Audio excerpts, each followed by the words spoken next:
చెప్తాడు ఢిల్లీకి పోతే అక్కడ గౌరవం లేదు, ఇజ్జత్ లేదు అని. మరి 72 సార్లు ఎందుకు పోతున్నావు? ఏ ముఖ్యమంత్రి ఇంతవరకు సాధించిన రికార్డు నువ్వే సృష్టించినావు. 30 నెలల్లో 72 సార్లు అంటే సగటున నెలకు కనీసం 2.5 సార్లు ఢిల్లీకి పోతా ఉన్నావు. ఎవరు రమ్మంటున్నారు నేను? మరడా ఎందుకు పోతున్నావు? ఢిల్లీలో ఇజ్జత్ లేకపోతే ఎందుకు పోతున్నావు అని అడుగుతా ఉన్నా. వాస్తవానికి నిన్న రేవంత్ రెడ్డి గారు ఎన్ని చెప్పినా ఒకటి వాస్తవం. నా తెలంగాణ కోటి రతనాల వీణ అని దాశరథి గారు ఏదైతే ఆనాడు నిజామాబాద్ జైలు గోడల మీద రాశారో అలాంటి తెలంగాణ కోటి రతనాల వీణ మాత్రమే కాదు, ఇప్పుడే మా శ్రీనివాస్ యాదవ్ గారు చూపెడుతున్నారు. 1 కోటి ఎకరాల మాగాని అని చెప్పి మాగాణం అని చెప్పి రుజువు చేసింది కేసీఆర్ గారి నాయకత్వం. దానికి సాక్ష్యం ఇది. నేనేది ముఖ్యమంత్రి గారి లాగా నోరేసుకొని ఊరికైనా లెక్కలు లేకుండా పత్రాలు లేకుండా మాట్లాడలేదు. This is statistics from government. Telangana Markfed నుంచి, తెలంగాణ ప్రభుత్వ వెబ్సైట్ నుంచే తీసుకుని, directorate of economics and statistics మీరు చూడొచ్చు. 2014-15లో మన రాష్ట్రంలో మొత్తం ఆ రోజు ఎన్ని హెక్టార్లలో సాగయ్యేది అంటే 26,13,000 హెక్టార్లు మాత్రమే. 14-15 అంటే తెలంగాణ వచ్చిన రోజు, కేసీఆర్ గారు గద్దెనెక్కిన రోజు. కేసీఆర్ గారు గద్దె దిగిన రోజు 2023-24 59.89 లక్షల హెక్టార్లు అంటే 1 కోటి ఎకరాల మాగాణం పెరిగింది. కేసీఆర్ గారి పరిపాలనలో 1 కోటి ఎకరాలు అదనంగా సాగులోకి వచ్చిన మాట వాస్తవం. ఇక దానికి ప్రతిఫలంగా ఏముంటుంది మీకు? సహజంగా పంటల ఉత్పత్తి ఎంత పెరిగింది చూడొచ్చు. ఇదంతా అఫీషియల్ స్టాటిస్టిక్స్. తెలంగాణ వచ్చినాడు, కేసీఆర్ ప్రభుత్వం వచ్చినాడు, ఆ రోజు కేవలం 24,29,000 మెట్రిక్ టన్నులు ఆ రోజుల్లో, ఇది మార్క్ఫెడ్ ఇది లెక్క. మరి ఆ రోజు ఉత్పత్తి అవుతే దిగిపోయినాడు ఎంత? మళ్ళీ మోర్ దెన్ డబల్. ఇవన్నీ కూడా మీకు ఇస్తాను, చూసుకోవచ్చు. సీజన్ వైజ్ ఎంత పెరిగింది, సాగు ఎంత విస్తీర్ణం జరిగింది, ఎంత పెరిగింది, పంటల ఉత్పత్తి ఎట్లా పెరిగింది, ఇవన్నీ లెక్కలతో సహా మాట్లాడతాం. పరిస్థితి ఇట్లా ఉంటే రేవంత్ రెడ్డి గారు మరి ఎందుకు ఇట్లా మాట్లాడుతున్నారు?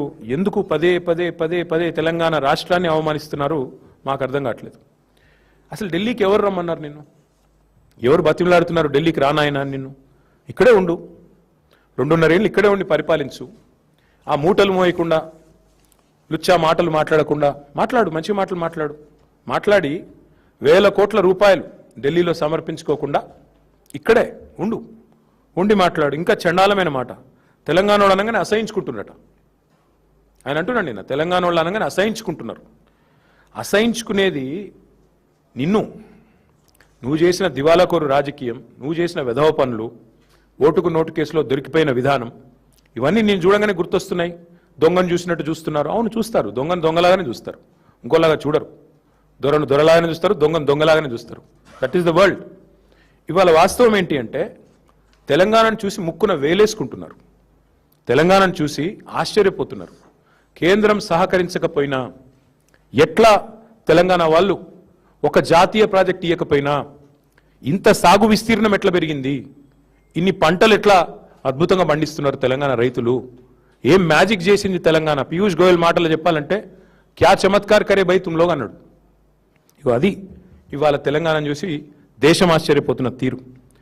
అసలు కేంద్రం సహకరించనే లేదు మేము 10 ఏళ్ళుంటే. కానీ ఒక నేషనల్ ప్రాజెక్ట్ స్టేటస్ ఇవ్వకపోయినా అవతల వేరే రాష్ట్రాల్లో దశాబ్దాలుగా ప్రాజెక్టులు ఇంకా ములుగుతూ నడుస్తున్నా ఇక్కడ 4 ఏళ్లలోనే ప్రపంచంలోనే అతిపెద్ద లిఫ్ట్ ఇరిగేషన్ ప్రాజెక్ట్ కట్టింది తెలంగాణ. అది చూసి ఆశ్చర్యపోతున్నారు దేశం అంతా. నిన్నగాక మొన్న కదా మేఘాలయ ముఖ్యమంత్రి వచ్చి కమాండ్ కంట్రోల్ సెంటర్ చూసి ఎంత అద్భుతంగా ఉంది ఇది, నాకు స్వయంగా ఫోన్ చేసిండు. కాన్రాడ్ సాంగ్మా నాకు మిత్రుడు కాబట్టి ఫోన్ చేసి మరి ఏం అద్భుతంగా కట్టినారా కేసీఆర్ గారి విజన్, మీరు గవర్నమెంట్లో లేకపోవచ్చు కానీ మీ పరిపాలన ఫలితాలు ఇంకా కనబడతానే ఉన్నాయి, అద్భుతంగా ఉందని చెప్పి మరి ఇవాళ కాన్రాడ్ సాంగ్మా లాంటి నాయకులు మాట్లాడుతున్నారు.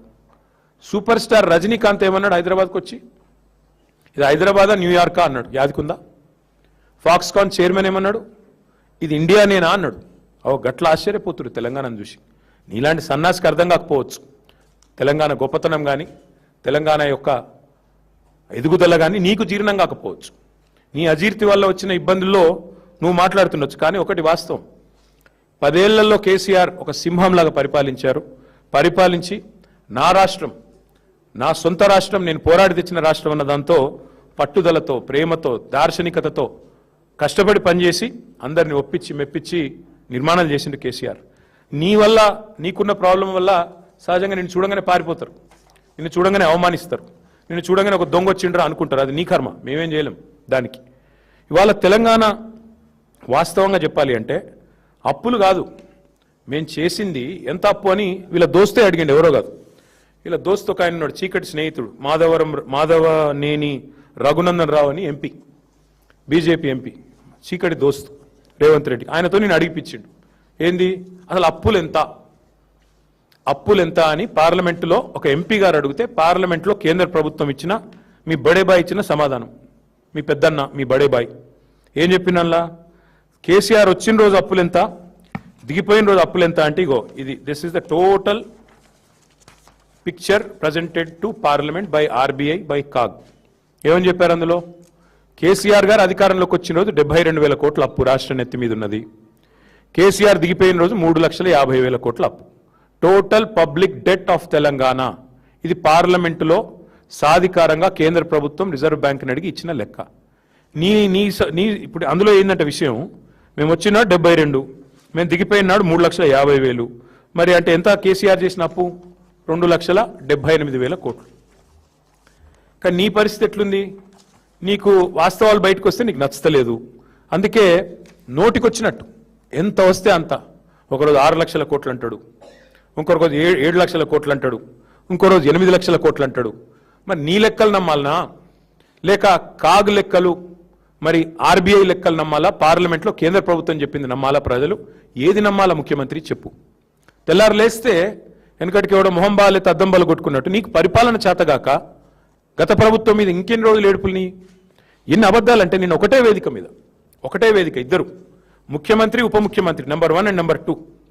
నెంబర్ 1 అంటాడు 30 నెలల్లో 1,75,000 కోట్లు ఖర్చు పెట్టిన రైతులకని నెంబర్ 1 సీఎం అంటాడు. అదే వేదిక మీద మరో ఒక 5-6 నిమిషాల తేడాలో ఉప ముఖ్యమంత్రి గారేమో 1,56,000 కోట్లు అంటాడు.